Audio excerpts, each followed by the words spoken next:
Tribu Boost, épisode 2. Bienvenue dans cette série spéciale Tribu Boost. Vous vous en souvenez peut-être, en avril 2022, je recevais Coco de Boost-Que, l'épisode le plus écouté de Compose jusqu'à présent. En novembre 2022, Coco, elle a lancé la Tribu Boost, dont j'ai évidemment fait partie directement. Dans cette tribu, il y a des femmes qui osent, qui sont créatives, voire créatrices. Alors avec Coco, ça nous semblait logique de lancer un podcast dédié à cette tribu. 12 épisodes, un par mois pour suivre le parcours de ces femmes. Avant de commencer, je laisse Coco vous expliquer ce qu'est la Tribu Boost. La Tribu Boost, c'est quoi exactement ?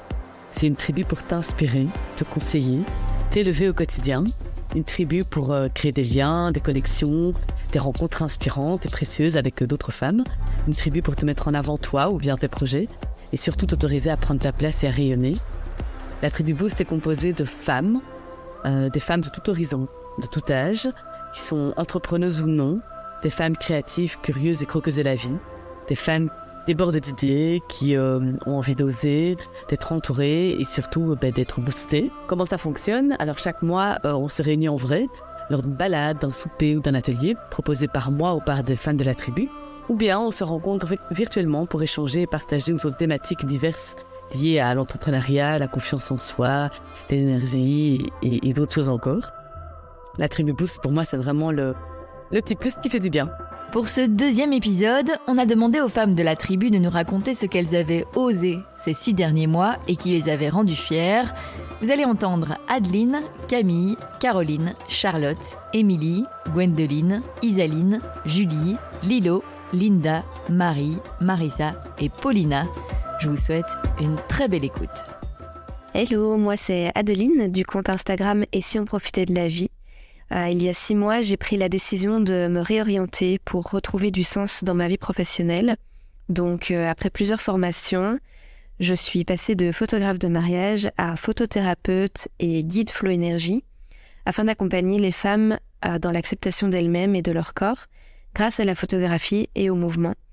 Et donc je suis hyper fière d'avoir passé ce cap qui me faisait peur, de quitter cette zone de confort qui ne me convenait plus finalement. Donc voilà, je suis super contente de l'avoir fait et très fière de moi. Hello, aujourd'hui je partage avec vous mon dernier ose qui date d'il y a 4 jours exactement. Ça faisait très longtemps que j'en avais envie, ça faisait plus d'1 an environ que ça se précisait vraiment dans ma tête. Et là j'étais en voyage et je me suis dit allez, c'est le moment d'oser, d'y aller. Alors j'ai failli reculer encore jusqu'au dernier moment, mais j'ai osé, je me suis fait tatouer pour la première fois.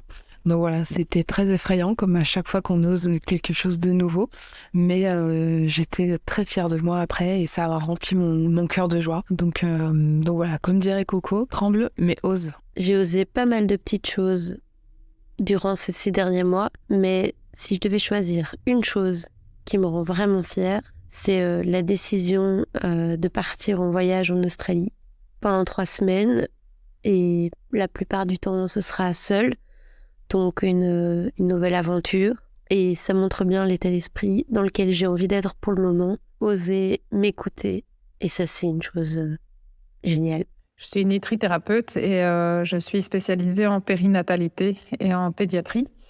Et ici, tout récemment, j'ai lancé une formation qui s'adresse aux professionnels de la périnatalité, donc aux sages-femmes, aux doulas, aux ostéopathes, aux kinés postnatales et à toute autre personne qui est amenée à côtoyer des mamans dans leur aventure vers la maternité.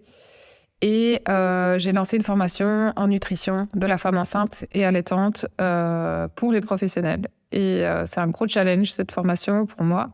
Mais c'est aussi que du bonheur. Je suis trop contente de l'avoir fait. J'ai lancé ça au mois de décembre. Et 1 mois après tout pile, les inscriptions la formation était complète. Et voilà, ça me fait tellement plaisir de voir que d'avoir eu cette idée, de voir qu'il y a un réel besoin et qu'il y a un réel intérêt et que la formation s'est remplie vraiment en l'espace d'un clin d'œil. Et donc, du coup, j'ai déjà lancé le 2e cycle de formation qui aura lieu au mois de septembre. La première formation commence ici en mars et il y a un 2e cycle qui commence au mois de septembre. directement dans la foulée. J'avais déjà une liste d'attente pour ce deuxième cycle.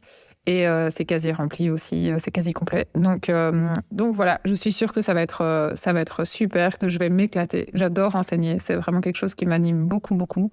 J'aime beaucoup expliquer, j'aime beaucoup enseigner. Et voilà, je suis désolée, ce message vocal est un peu long. Oser, c'est pas vraiment dans mon tempérament.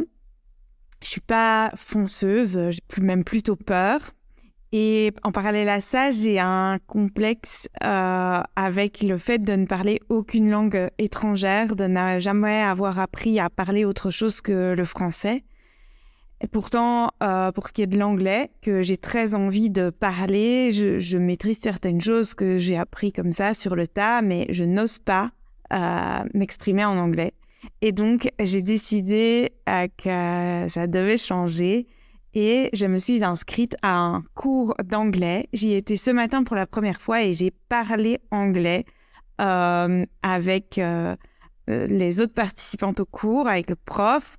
Et c'est vraiment épanouissant de s'apercevoir qu'on est capable de faire des choses qui nous paraissaient insurmontables et qu'on peut apprendre des choses comme ça. Coucou, je suis Gwen de La Bohémerie et ce que je voulais partager avec vous aujourd'hui, c'est ma fierté d'avoir osé me donner à 100%, vraiment à fond, dans ma petite entreprise pour la fin de l'année 2022. C'était un gros défi parce que tout le monde a dû faire face à la hausse des prix de l'énergie. Moi, je suis passée à 3/5 temps il y a 1 an déjà. Donc, ça veut dire une perte de 2/5 de mon salaire. Donc, ça veut dire qu'il faut que je compense avec la bohémerie. Parce que si je veux vivre de ma passion, il faut forcément, il faut mettre en place tout un tas de choses pour que ça fonctionne. Et durant les mois de octobre, novembre, décembre et même janvier, parce que ça a continué un peu en janvier, j'ai mis en place toute une série d'actions pour que ça fonctionne justement. Et c'est là où ça a été un grand saut et un grand pari. C'est que financièrement, pour le budget familial, il fallait que je prouve et que je montre que la bohémerie pouvait être rentable et pouvait compenser ce passage à 3/5, parce que ça me permet de vivre de ma passion, en tout cas dans une certaine mesure. Et donc voilà, j'y suis allée à fond. J'ai foncé tête baissée pour faire un tas de choses. J'ai organisé des ateliers d'une part. J'ai essayé de sortir une sélection d'objets chinés qui en jettent pour que ça trouve son public et que tout le monde trouve son bonheur dans les belles pièces que j'ai chinées et retapées. Et puis j'ai créé tout un tas de macramés qui ont plu et j'ai eu des commandes. Enfin, ça a vraiment été un grand succès cette fin d'année, début 2022, ce début d'année 2023. Et je suis assez fière de ça parce que ça nécessite souvent de sortir de sa zone de confort pour tout un tas de choses, notamment la communication sur les réseaux sociaux. Ça implique souvent de se montrer et parfois il faut dire allez 1, 2, 3, on y va parce que c'est pas facile, mais voilà, c'était un bel exercice et une belle fierté pour moi.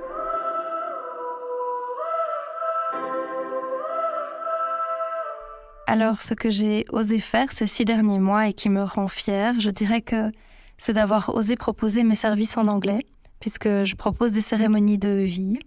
Et il y a quelques mois, suite à une première célébration en anglais pour laquelle j'ai eu des retours très positifs, j'ai osé franchir le pas de mentionner dans ma bio Instagram que mes services étaient donc dans les 2 langues.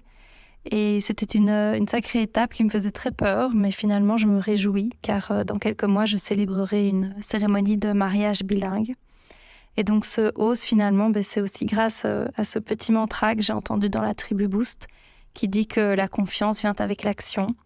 Et grâce au soutien de toute la tribu, ça m'a vraiment aidé à oser avancer et à oser me faire confiance.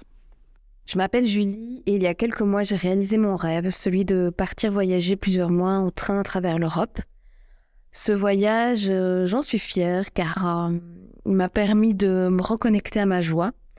Il m'a appris aussi à lâcher prise et à écouter mes intuitions.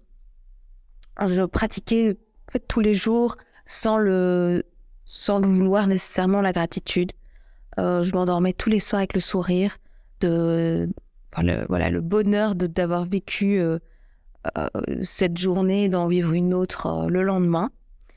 Je suis fière d'avoir réalisé mon rêve et je terminerai sur une petite phrase qui me parle beaucoup. On peut perdre beaucoup de temps à attendre le bon moment. Hello à toutes, alors c'est Nilo pour les ateliers de Nilo. Alors en fait moi j'ai osé mettre des limites et donc dire non. Donc j'entends par là que j'ai osé ne pas accepter tout ce qui se présentait à moi, même si pendant les fêtes je suis quand même allée trop loin, mais vraiment faire un choix dans les collaborateurs avec qui j'ai envie de travailler. Et si je le sens pas, bien je dis non. Ou si je me sens dépassée parce que j'ai déjà beaucoup de commandes, eh bien je dis non. Et en fait, au départ, j'avais très très peur parce qu'on se dit qu'on va perdre une clientèle ou quoi. Et puis au final, en fait, pas du tout. On est dans quelque chose de beaucoup plus respectueux et ça n'a que des avantages en fait. Et donc voilà, je trouve que c'est un ose assez intéressant. Hello, moi c'est Linda. Et ces 6 derniers mois, j'ai osé plusieurs choses. Déjà, le fait de me lancer en tant que massothérapeute, le fait de me lancer en tant que coach de vie, mais aussi et surtout, j'ai démarré une collaboration avec une personne que j'admire, au-delà de tout, Julia, avec qui on a lancé notre premier cycle d'ateliers sur la connaissance de soi pour aider les gens à se sentir mieux avec eux-mêmes et mieux avec les autres. Et en fait, ce cycle d'ateliers nous a donné des ailes. Et grâce à ce projet qu'on a vraiment lancé sans trop réfléchir, parce qu'on était porté par le cœur, ce projet est en train de nous mener vers d'autres projets beaucoup plus grands, beaucoup plus ambitieux, de retraites, de stages, d'organisation, de cours dans des écoles. Et c'est la plus belle chose qui me soit jamais arrivée jusqu'à présent. Alors, je suis fière d'oser être ambitieuse en 2023. C'est pas l'année où ça coulait de source. J'ai un bébé de 4 mois, je reprends le boulot, un peu de fatigue. Mais j'avais envie de continuer à avancer dans la bonne direction. Et j'ai donc, par rapport à 2022, doublé mon offre de retraite de yoga en Belgique et à l'étranger. Ça me demande de sortir de ma zone de confort, de plus communiquer, être présente sur les réseaux sociaux et me vendre. Et c'est vraiment pas ce que je préfère. Mais allez hop, on y croit. C'est très stimulant de se donner à fond dans ce qu'on croit. Effrayant aussi, mais je vais me concentrer sur le stimulant. Et je suis fière de me bousculer dans le bon sens du terme, d'essayer, peu importe le résultat au final. Alors moi, ce que j'ai osé faire ces 6 derniers mois et qui me rend fière, c'est en fait mon inscription à une formation. Je m'étais rendu compte qu'en fait, en discutant avec une amie qui essayait plein de choses à droite à gauche, que moi je n'apprenais plus rien depuis la sortie de l'UNIF, j'avais encore envie d'apprendre et du coup j'ai cherché une formation qui pourrait me plaire et de préférence pour quelque chose de plus manuel que intellectuel. Et je suis tombée sur une formation de massage auquel je me suis inscrite en septembre.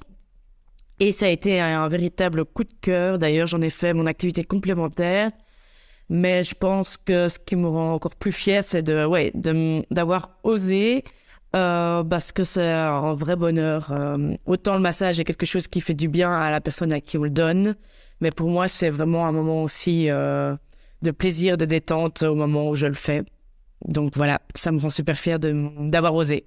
Ces derniers 6 mois, qu'est-ce que j'ai osé et qui me rend fière? Après quelques mois de questionnement sur mon avenir professionnel, j'ai pris le taureau par les cornes et je suis devenue indépendante complémentaire. En signant les documents, j'ai eu un petit coup de stress. Je me demandais si j'allais pouvoir gérer, si c'était la bonne décision, etc., etc. Bon, j'ai toujours les mêmes questions en tête, mais j'essaye de faire un pas après l'autre. Cette décision m'a poussée à créer une sorte de légitimité envers moi-même et m'a aidé à lancer des activités que j'avais mis de côté, à mieux communiquer sur mes projets et surtout à prendre ma place. C'était le 2e épisode de la Tribu Boost. Rendez-vous dans un mois pour le prochain. Et en attendant, n'hésitez pas à suivre Compose et Boostock sur les réseaux sociaux et à mettre des étoiles et des commentaires à Compose sur la plateforme via laquelle vous écoutez cet épisode. Vous pouvez aussi soutenir financièrement le podcast via Patreon et Utip. Un grand merci à celles et ceux qui le font déjà. Tous les liens sont dans les notes. À bientôt.